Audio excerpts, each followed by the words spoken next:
Good afternoon. Once again, I'll let you into a few secrets of psychiatry. I got a couple of patients outside. I'll be talking about them shortly.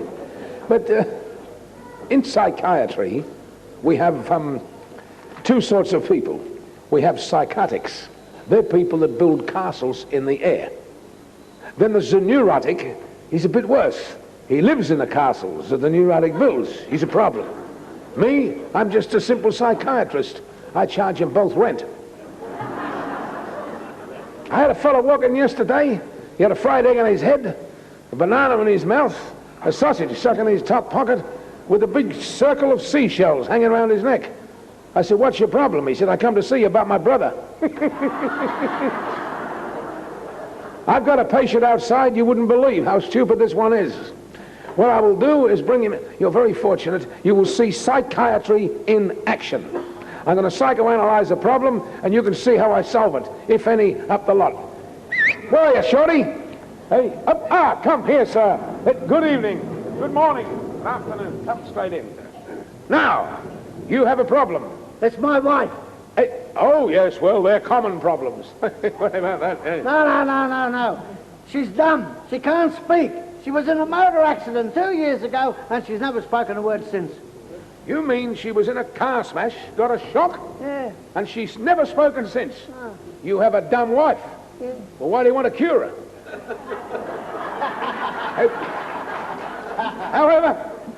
However, if... Do you mind not looking like that? You're breaking me up. What I can do for you and your wife... Where is your wife now? She's outside. Is she? Right. Yeah. Right, well, I'll tell you what we'll do. If a sudden shock took away her powers of speech, I'll give her another sudden shock, and that may bring the power of speech back again. Now, what we'll do... I can hit her in the head with the axe. No, I don't think so. Oh. That'll make her mind unbalanced. Just a suggestion. No. It was a suggestion. It's a very good one. Keep thinking. Yeah. What we should do is, let me see. When we walk in, I'll pretend, when she comes in, I'll pretend... Is she outside now? Yeah, I've got her out there in the kitchen. Right. When she walks in the kitchen... I'm going to eat my coffee. We'll walk straight in. That costs money, you know. It's not tax deductible anymore. If she walks straight in here, I'll pretend to have an argument with you, and then I shall pull out this pistol. See this pistol?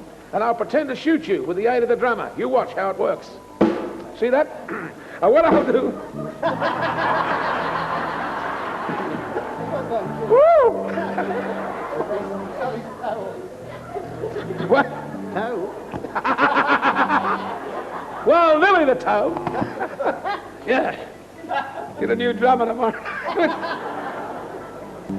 I'll use the saxophone next time. But, look, and I'll have the... Now, the shock of seeing you lying, apparently dead on the floor, will give her such a fright, the power of speech may come back to her. You think it'll work? I think it might work. I'll go and get her. Go outside and get her. You there, Agatha? No problem at all. Agatha? No wonder. Is she coming? There she is. Is she? Oh, hello. Good morning. Good afternoon. Good evening. Come She's straight in the dark. That's yes. I know. She's hungry. Come straight in. Come on.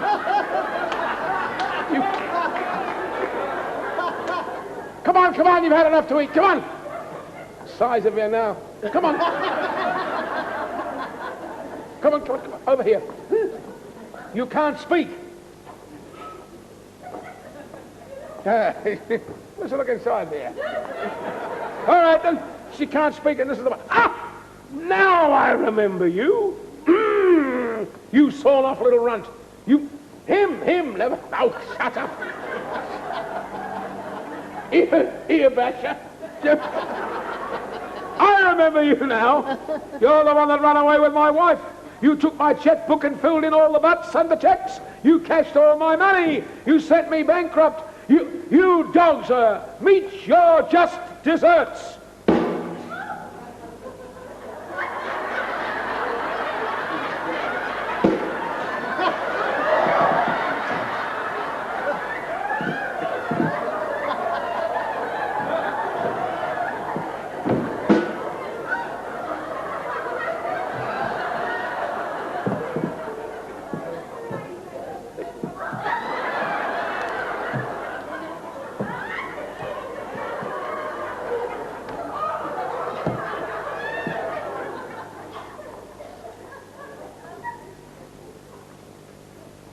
A shock! He's dead! Say something! Say something! For God's sake, say something! You missed him, you bloody fool!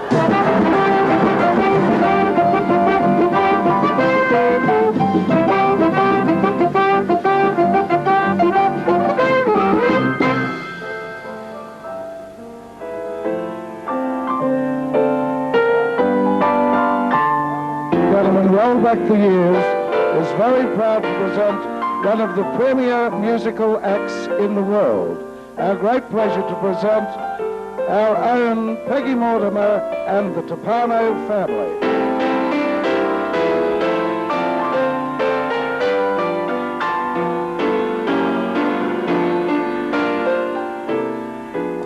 Hi, thank you. I can't tell you how happy we are to be here, especially with this show, because we started last night, and without a word of a lie, I was watching the girls in the ballet, and I got so nostalgic.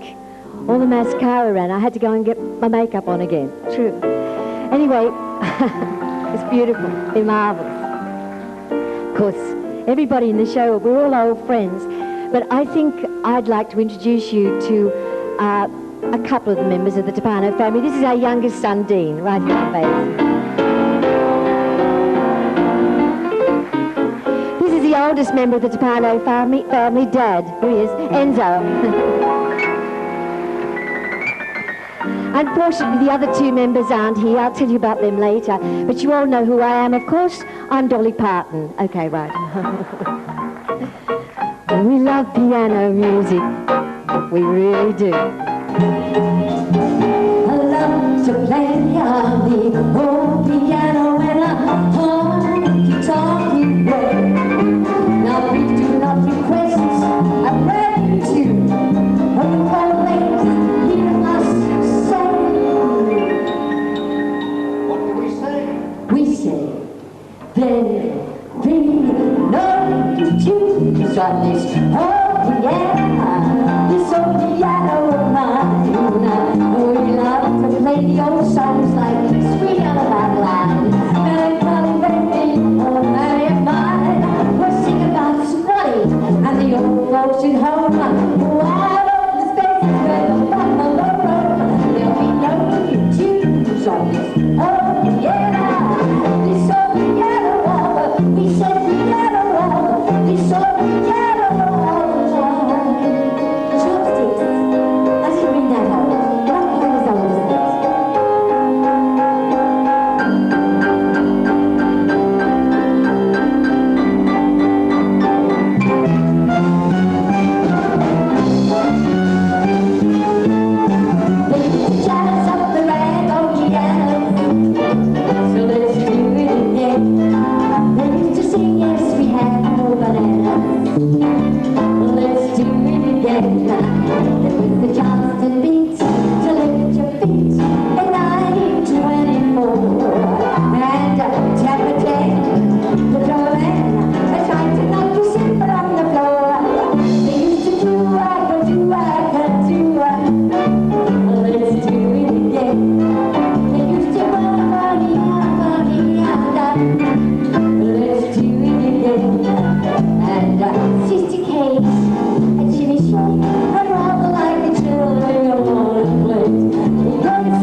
I had to tell you something.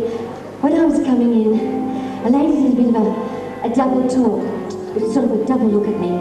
And she said, "Aren't you Peggy Mortimer?" I said, "Yes." She said, "Oh, I can remember you years ago." And she could. We were talking about the old days. She said she could remember when I had long black curls, played the piano and the violin. And I think there are a few of you here today who also remember that. And she asked me if I still played the violin. I do. I've been playing it since I was this big. And she asked me if I would play a particular number for her. I'm glad she asked me because I always seem to play it. It's probably one of the most requested numbers I have. Now she did also tell me her name. And I'd like to tell you her name because she is lovely. But like many of us, I can't remember very well. True. Do you ever go to the cupboard and you don't know what the devil you're doing looking at it? You open all the other cupboards. Well, I suppose it happens to you when you turn 30, you see, so... Anyway, I can't remember her name. So all I can say, this is a special request. I'd like to play The Hot Canary for the lady in the toilet.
A lot. In fact, unfortunately, we're only in Australia about 6 months of the year because we've been on the Hilton Hotel circuit for 28, 30 years. We also perform with the symphony orchestras in Europe.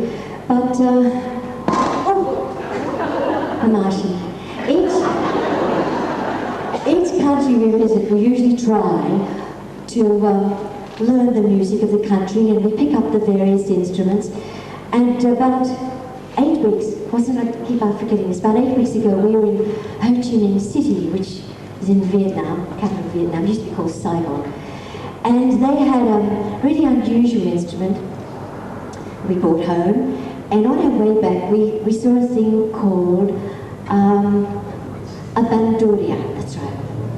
And we bought it. It had 14, I think 14 or 16, there you go, my mind again. I think it had 16 strings. We were bringing it up so I could play it for you in this show. And because of the pilot strike and all that, we had to come up by car. And with the heat in the car, a couple of the strings broke. And I didn't remember to bring any spares. So I can't play it. So all that ramble is for nothing, you see. But I did bring, fortunately, an Italian mandolin. So I can do what I was going to do on the bandurria. See, it's very long-winded. On the mandolin.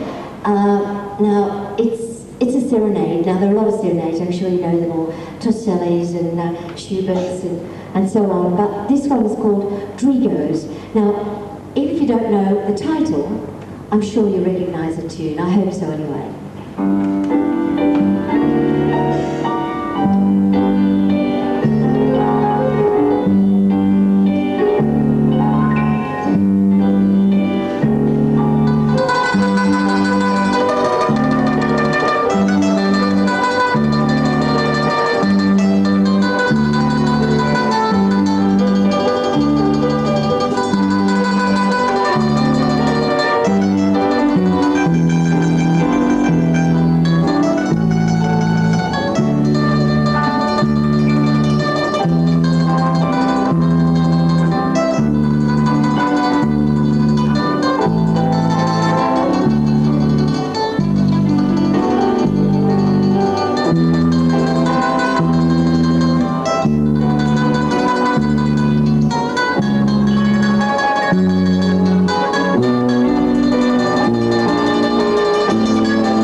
Why weren't you all singing, right? Now, I did get, when I came up here, quite a number of little notes and some very nice letters and little cards. I feel like Dean Martin. Remember when he used to say that? I've been getting letters and cards. But it's true. People who remember me at school here and, of course, at the old Cremorne Theatre. And I had one, I want to tell you about this, one little note from a lady that I think is marvellous, because she'd seen me somewhere wearing a yellow dress. I must admit, it was really lovely. It was a massive sort of yellow sequins and things, and I got this little note from her yesterday, and she said, Peggy, would you be wearing the yellow dress? I'd like you to do me a favour. Where did you get it? How much did it cost? And how many metres is in the dress? Now, I could tell her all those things except the metres, because I don't know about anybody else, but I can't understand the metric system. Anybody else? Mind you, I'm glad Enzo's gone, because he tells me I'm a dill. He said, anybody can understand the metric system. Well, I can't, especially when I go into the butcher shop, because I'm inclined to want to look at the meat and see if there's enough for a curry. I can't really tell, you know. Anyway, a few months ago, I was standing in the butcher shop in Sydney, and next to me was an elderly lady, very elegant, very well dressed, you know, the kind of lady who puts the rubbish out in glow-mesh handbags, you know. And she was standing at the back with me, and there was a young girl being served, and the young kid was saying, 1.5 pounds of veal steak, 2 pounds of sausage mince, and this woman was going, you would have sworn Skippy was in the shop with us.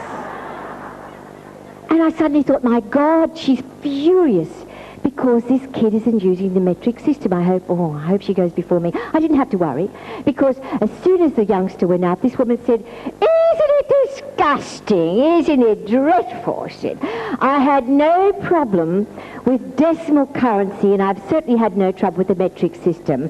The only way we're going to get over this butcher is for you to refuse to serve them. Now, you can imagine how well that went down, you see. So I was cowering in the corner, of course, and he said, yes, madam, Miss fine, I remember that, but tell me, what would you like now? She said, I'll have a kilometre of sausages.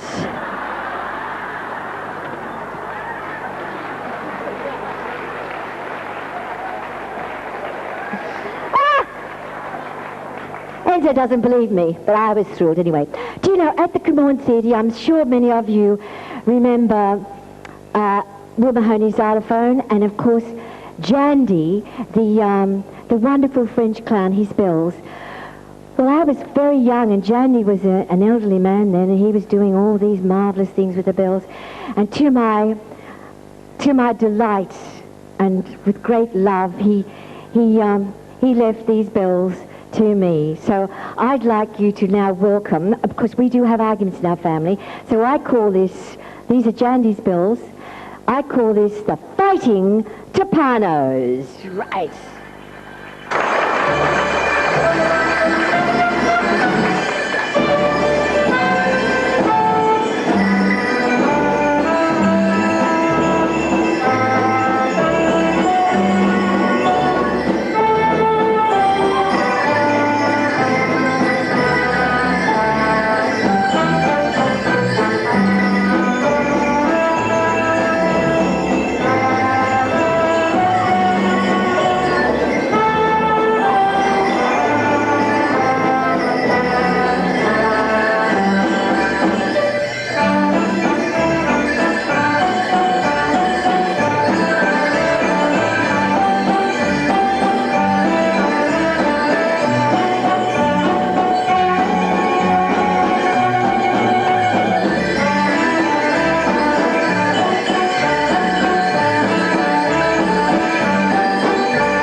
Jandy's bells.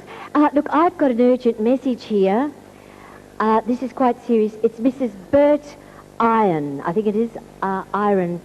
Would you please go to the foyer and ring Diane? It's urgent. Do we have Mrs. Bert? Yes? You there? Right, I hope it's nothing bad. Okay, would you ring Diane? Okay. Now, I mentioned travelling. As we do, we get to meet and make lots of really, really interesting friends. We do, honestly. And one such person, this fellow, Gino Ferretti, who we became very friendly with. He was the chef at the Hilton Hotel in Rome, a really lovely man. And we heard a few weeks ago that he got a job he'd always wanted. In fact, he'd always been talking to us about this. And of course, as soon as the vacancy came up, he applied and he got it. It was to be head chef in the private quarters of the Pope in the Vatican. Now you can imagine how thrilled he was. He was just, out of his mind with excitement. But unfortunately, this job only lasted one day. The Pope personally fired him. It seems that in his excitement, he mixed holy water instead of ordinary water into the pressure cooker, and he blew Christ out of the kitchen.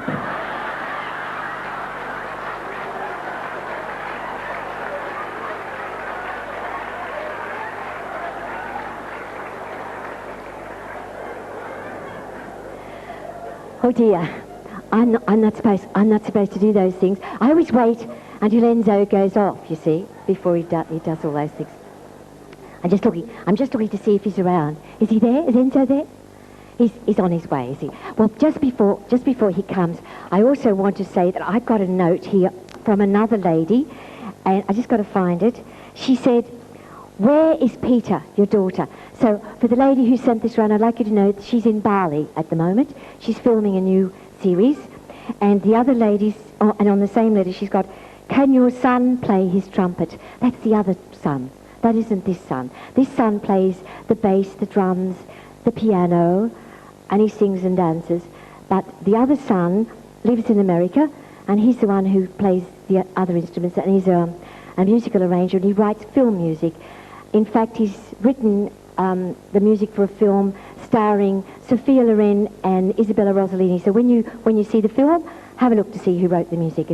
It's Lorenzo Toppano. Right, we call him Ren. Okay. Now, I'm very proud of my husband, I really am, because he's the only piano accordionist in the world who has played as soloist with the Boston Philharmonic, the New York Symphony, the London Philharmonic, and the Rome Symphony Orchestras. So here he is, virtuoso of the piano accordion, Enzo Toppano.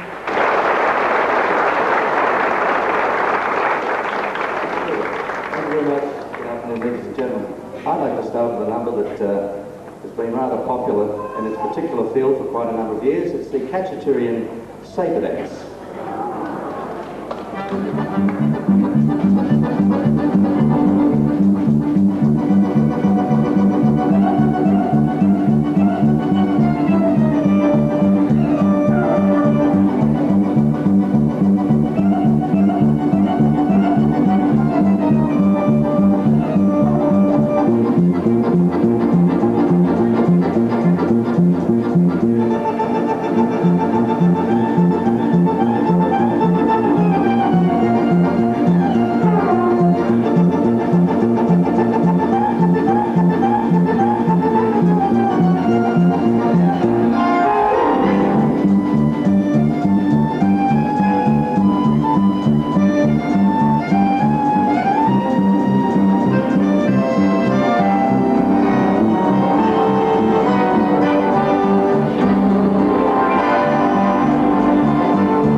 D40. You know, as Peg said, we have been doing a lot of travelling around over the years, and one particular gentleman came up to me at a venue and he said, "You Winsall Toppano?" I said, "Yeah." He said, "Would you know any Italian songs?" I said, "Yeah." A couple, yeah. So he asked me for the particular song he'd like me to play it, and I said I'd do it this afternoon. And he was just about to leave after some conversation. He turned around and he said, "By the way," he said, "with a name like Enzo Toppano, what part of Italy are you from?" I said, "Broken Hill, mate."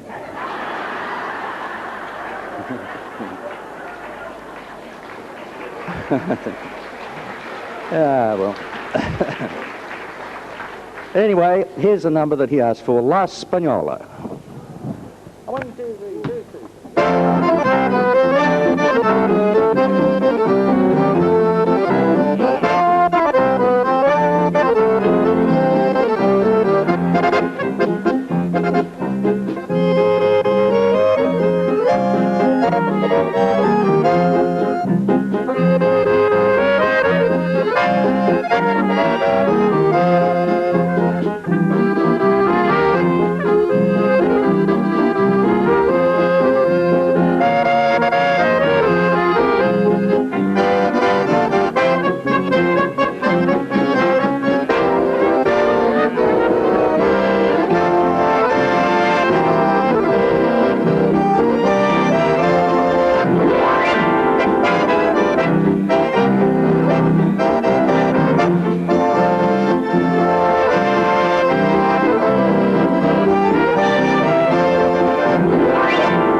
Thank you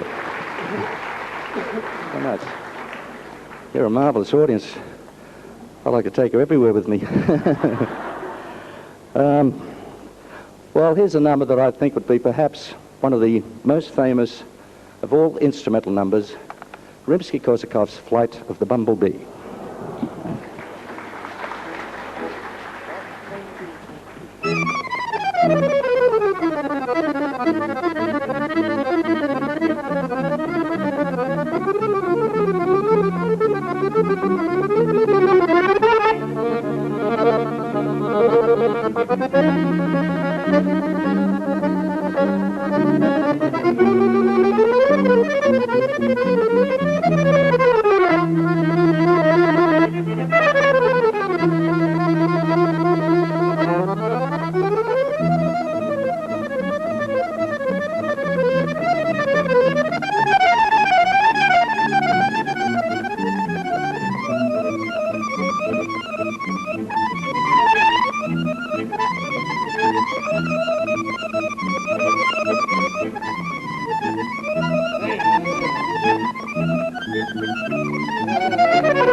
Yeah.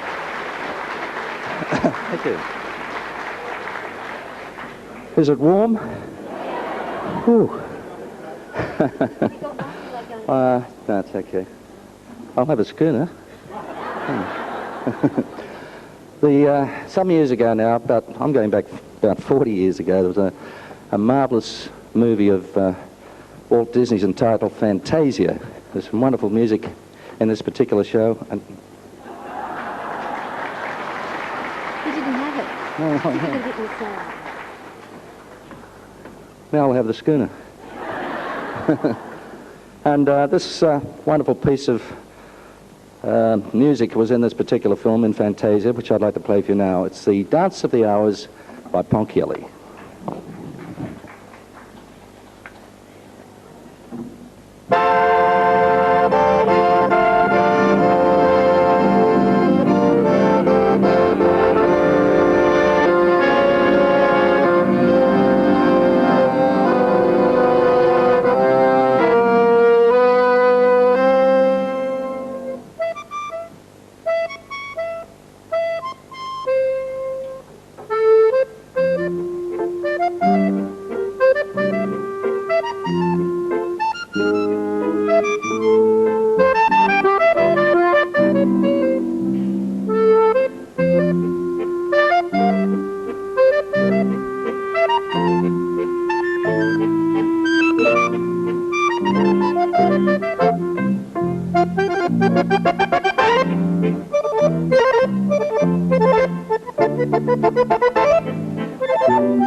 Thank you. Ah. Thank you. That's my boy. Do you know, it's amazing the number of times we're asked to play like classics like that. And of course, they're our favourites anyway, because when we we tour with the various symphony orchestras, and we go very long here. But we find that people do ask us to play Ritual Fire Dance, Rondo alla Turca, Maltese Czardas, Holiday for Strings, numbers like this. They're all a bit long individually, so what we did over the years, we put the most requested ones together into a kind of a medley, I suppose you could call it, and I hope at least one of your favourites is in this group.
It is ice?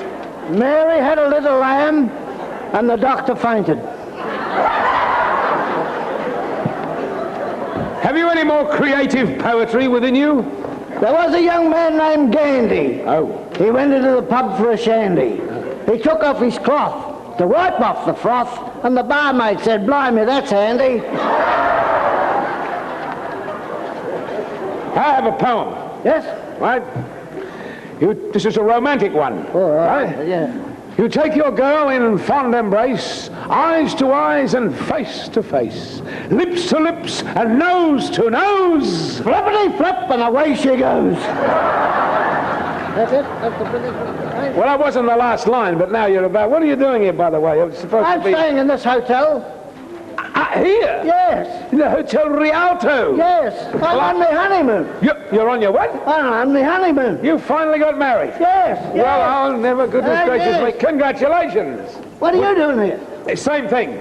What? I'm on my honeymoon. Don't tell me. Yes. On your honeymoon? I got married. Hey. What are you... Hello, Steve. How are you? What are you doing here? Well, I was just talking with him. Hey, we're both on our honeymoon. You wouldn't believe it. I'm on my honeymoon too. You're You not. are? Yeah. Oh, good on you. Good on you. Yeah, good Yeah, on mates. you. Haven't seen each other for years. Yeah. Here we are in the same hotel. Oh, what do you know about Marvellous. that? Marvellous. I married Sally Brown from Spring Hill.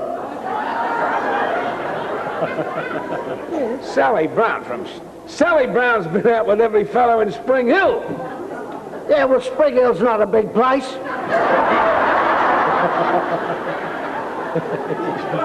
Most forgiving. Hey, I got a good idea. What about us? We're very great old friends. Yeah. We've always, kept secrets from each other, never. Always been good mates. What about tomorrow, when we meet down here, we tell each other how we went tonight with our new brides? Oh, no, I don't like that sort of thing.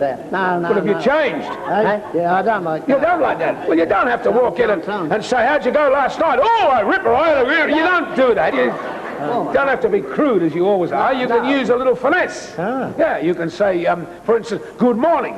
Oh, like a code word. A code word. Morning. See? Yeah. That's one. Oh, that's all right. Nice morning. That's two. And, well, that's it. Hey? So on. How's that sound? Hey? Yeah, but so on. Is that all right? Yeah. All right. Oh, well, I feel a bit tired. I think I'll slip off to bed. Bit of a hurry, those Chinese, aren't they? No wonder there's millions of them.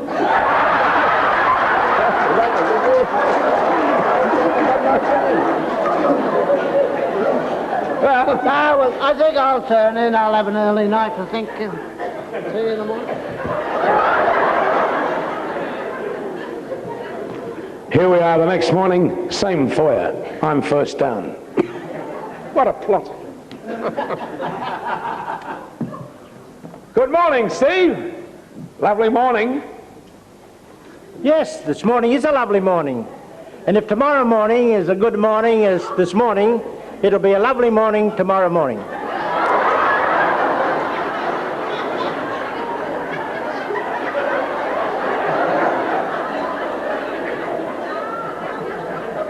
You're joking. Not this morning. Hey, where's Jack? Good morning. Good night.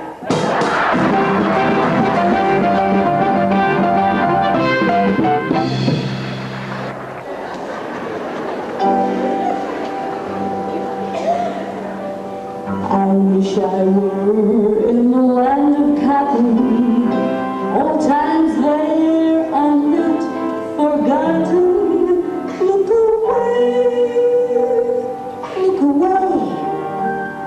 Look away, Dixieland. In Dixieland, where I was born, early on a frosty morning. Look away,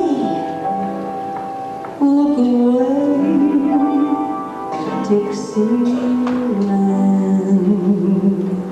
I wish I were Dixie, away, Dixieland, I'll make my stand to the garden, Dixie, away, I'm soft Dixie, away, I'm soft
Swing low, sweet chariot. Yes, sir.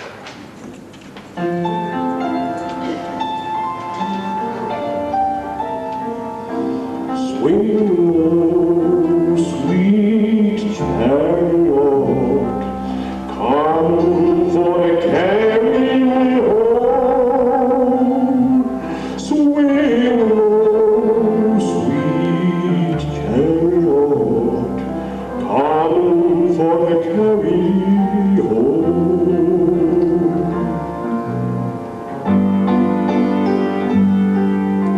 Swing low, sweet chariot, come for to carry me home.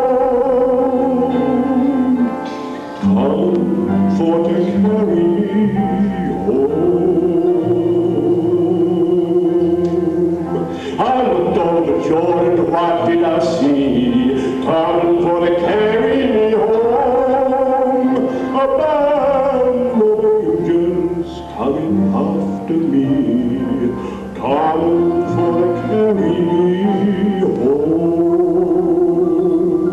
Swing low, sweet chariot, come for to carry me home. Swing low, sweet chariot, come for to carry me home.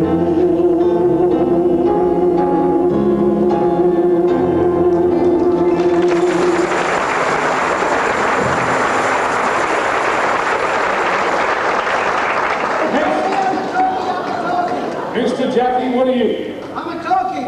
What talkie's that? It happened one night. I'm a talkie, I'm a talkie, I'm a talkie. What name of this talkie? Run with the wind.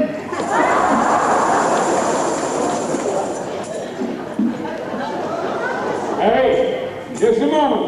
That is not a talkie. No, but it's a hell of a good movie.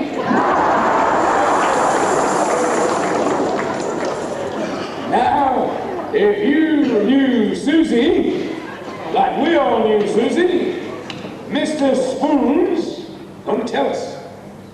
Take a look at this, too good to miss.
Dancers are going to remind us of the old folks at home.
in case they could.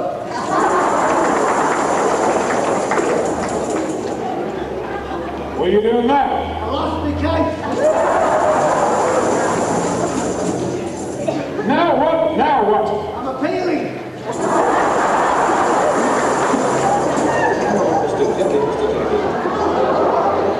Well, what now? I'm going to the higher court. And now we call on Mr. Jolly to sing for you. Here's Jolson.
Yesterday I heard another song. Look down on me on mine. 7 times he got aboard that train, and 7 times he had it back to get his love again and tell him to the Tootsie goodbye. To the Tootsie gotta cry. That choo-choo train gonna take me away from you. Nowhere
afternoon.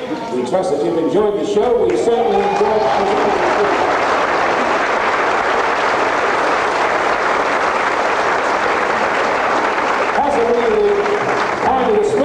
You haven't had time to meet the various artists that have entertained you, so I'd like to call them back, and I know that you give them the applause you feel they want.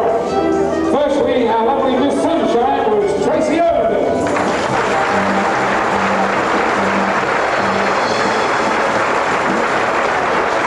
And Miss Sunshine, Mr. Melody was Jim Kemp.